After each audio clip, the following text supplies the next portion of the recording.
Hello my friends, in today's video I would like to show you some of my favorite camera accessories that I came across in the past year or so. This video is not necessarily about essential must-have accessories.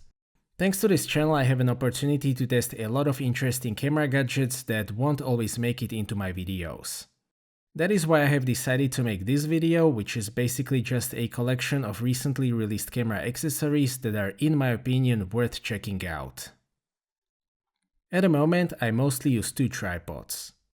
I use Sirui ST224 with ST20 ballhead as my main heavy-duty tripod and Freewell T1 as my light-duty travel tripod. Freewell T1 is by far the most advanced travel tripod that I have used so far. It may look like just another compact travel tripod at a first glance, but it has a number of clever features that make it a lot more convenient to use. Much like the ST224, it has a trick central column, but it goes even further with circular cutouts for additional space saving. The result of that is a diameter of just 61 cm, which is in my opinion the most important dimension for transportation. Despite that ultra compact size, it is sturdy enough to be used with a full-frame DSLM and 70 to 200mm lens. The leg locks are inside of the legs, which contributes to the space saving and makes the deployment extremely fast. It comes with an equally sophisticated head, which is basically a cross between a fluid head and pan and tilt head.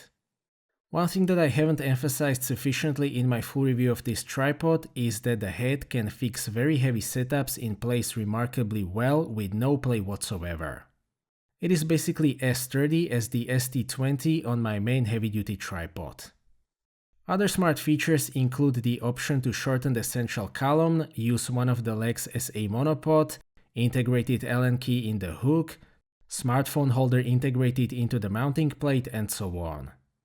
All of that comes at a price, but if you are looking for the most sophisticated travel tripod available, this seems to be it. Sirui ST224 fits into a window where it is more than sturdy enough to be used as a main heavy-duty tripod, but at the same time, it is light enough to be carried around fairly easily. ST224 is really good at that thanks to space-saving triangular shape of the central column. At the same time, it has a massive 15 kg payload. It also has a lot of smart features such as quick release system and gaskets for water resistance. As I mentioned, I mostly use it with the ST20 ballhead, which arguably makes even bigger difference than the high-end tripod legs. It can fix very heavy setups in place with virtually no play whatsoever. That is not possible with smaller ballheads that usually come with travel tripods. Overall, I can highly recommend this combination. Next up is the Freewell M2 magnetic filter system.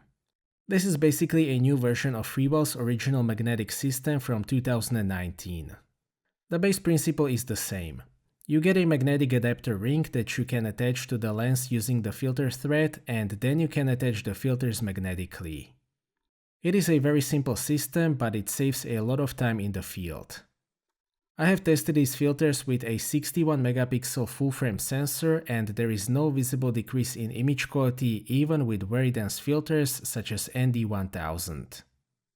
The improvements include new lens cap with pull tab, tweaked magnetic strength, new black design with clear markings, and a new carry case. I also still use magnetic VND filters, which is a similar concept but for variable neutral density. The most advanced filter system from Freewell is currently the K2, which adds an option to use square filters together with VND and other filters. This system is a bit more difficult to master, but it is probably the most versatile system on the market. The camera bag that I have lately been using the most is PGYTECH OneGo V2, specifically the 10-liter version. V2 retains all of the strengths of the V1, such as very durable material, excellent build quality, and smart features. The V2 is basically a reconfigured version that allows me to utilize the space more efficiently. With the V2, I can carry two cameras with lens attached and one extra lens, which is not possible with the V1.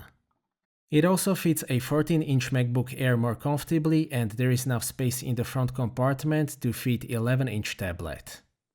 You can probably fit a 13-inch tablet in the main compartment in the front of the cameras as well. Besides that, there are plenty of small pockets for batteries, cables, filters, and other accessories. A subtle but very important difference between version 1 and 2 is softer shoulder pad, which makes carrying V2 a lot more comfortable. If you need to carry a tripod, that is also possible using the straps with the loops on the bottom side. Overall, the size and the configuration of the 10-liter V2 OneGo bag just works really well if you need to carry one more camera or 3 lenses. My favorite camera cage at the moment is the Black Mamba series from SmallRig. I have this one attached permanently on my Panasonic S5 IIX. It has a beautiful surface finish that matches the all-black theme of the S5 IIX. It wraps around the camera very nicely, so it is not too bulky and you can still use the grip on the camera with the cage attached.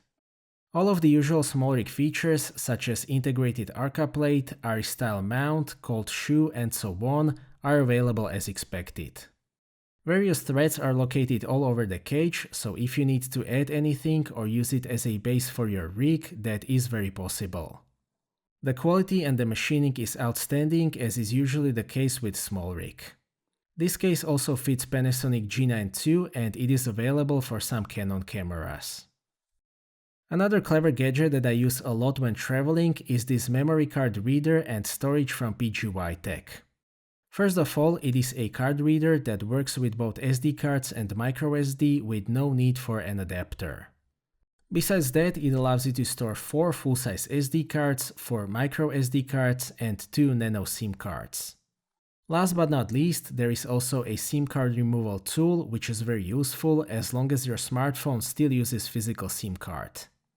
The reader supports SD 4.0 UHS-2 standard, which means that the readout speed is up to 312 MB per second, which is the best that you can get at the moment. I have tested it with Windows, Mac, iPhone and iPad and it works with no issues at full speed. It is IP54 splash resistant and very durable thanks to the rubber sleeve. My only minor complaint is that the cable was a bit difficult to remove when it was brand new, but it has loosened up after a bit of use. PGYTECH also makes a version for CFexpress cards. It is basically the same concept, but this one has a reader for CFexpress Type A or B, and storage for 2 CFexpress Type B cards, 3 SD cards, 4 microSD cards, and 3 nano SIM cards. You can get transfer speeds up to 1000 MB per second with CFexpress cards, so the reader specifications are excellent. One really nice feature of this specific version is the USB-C pass-through charging, which is extremely useful if you are working with a device with just 1 or 2 USB-C ports. As I mentioned, there is also a version for CFexpress Type A cards, and you can get it with green or black rubber sleeve. Next up we have 2 lights from Zhiyun. Molus X100 is a very innovative take on a complex lighting solution for modern content creators. It takes a very solid 100 watt COB or chip-on-board light source and it puts it into a very compact and easy to use connected package. It offers a lot of standout features. You can power it using conventional USB-C power supply or even battery without any output restrictions. The cooling system is very silent thanks to well-designed heatsink. ZY mount and 1/4-inch threads are in my opinion more user-friendly alternatives to the standard light mount and Bowen system. The controls, including the ZY Vega app, are very intuitive. The light is very well made, including the accessories. Fiveray M20C is a feature-packed compact light panel. It offers a lot of creative options in an exceptionally small package. It provides sufficient brightness and color accuracy in the white light mode. RGB mode and special FX functions further increase the creative options. It is well made, the controls are very intuitive, and it has an integrated diffusion layer. Probably my favorite thing about this light is the bracket and the add-on system.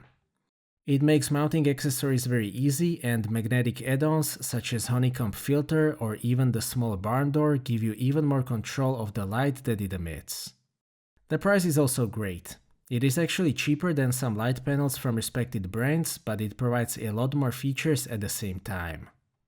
It is a great all-in-one light for content creators and a great special purpose light for larger productions. I've been using Peak Design Tech Pouch for a couple of years now, but I have recently switched to PGYTECH Tech Organizer because it is a better alternative for the type of stuff that I tend to carry. They are almost the same size on the outside, but I think that PGYTECH utilizes the space on the inside of the bag a lot better. First of all, the access is much better with the PGYTECH thanks to very wide opening. Despite that they are almost the same size, the compartments in the PGY version are a lot bigger. That is ideal for storing larger items such as chargers or power banks. The Peak Design version has more small compartments, but for example with the cables, I prefer just throwing them into a larger compartment rather than storing every cable separately.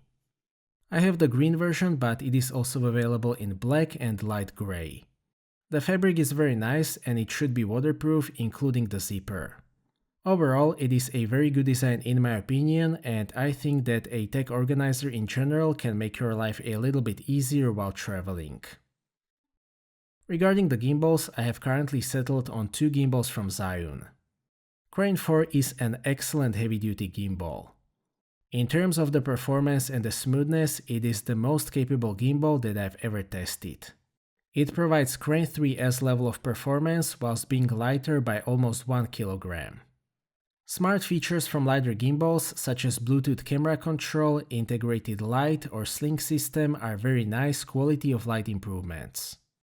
It works with a variety of setups from subcompact DSLM cameras to mid-size cinema cameras, so if you decide to switch from DSLM to something like RED, you will still be able to use it. I have only found two minor inconveniences with the Crane 4. The first one is that you need to use the app if you want a full range of parameter settings. The second one is that if you want an Arca-compatible plate, you have to buy one separately from SmallRig. Other than that, I am very happy with the Crane 4. If I want something smaller, I use Weebill 3S. This is a very pleasant refinement of the Weebill series. It is smaller, lighter, and it performs a bit better. New features such as easy-to-use portrait mode and Bluetooth remote control are worthy additions as well.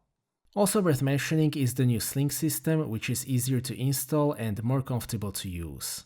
Other than that, it does the usual Weebill stuff very well, and that is mostly to provide excellent performance in a very compact and light package. Zhiyun has sacrificed some battery life in order to get rid of the compartment under the handle, but 10.5 hours is still great battery life, so it was well worth it in my opinion. Much like with Crane 4, you need to buy Arca-compatible plate separately, and the display is a bit old school, but it is still a great compact gimbal. One small accessory that I use all the time is a USB-C cable with a display. This one is from Orico, it is rated for 100 watts and it supports power delivery of course. I sometimes use it to measure maximal charging power of various devices, so you can see it on this channel quite often. In daily use, I use it to confirm that the device is actually being charged and that it is being charged as fast as expected. Finding out that your device actually isn't charged because something went wrong is not a good experience, and this cable helps you prevent that. So these were my favorite camera accessories that I've been using over the past year or so. A lot of them are very innovative products that make the whole process of content creation less painful, which is in my opinion the ultimate purpose of these accessories. I hope that you found my selection interesting and maybe some of these accessories will be worth checking out. So that's it for this video, thank you for watching, I hope that you liked this video and that you found it to be useful. Stay tuned for more videos and maybe consider subscribing if you don't want to miss my future content. I appreciate your feedback in form of thumbs up or thumbs down. If you would like to ask anything or share your opinion, please do so in the comment section, and see you next time.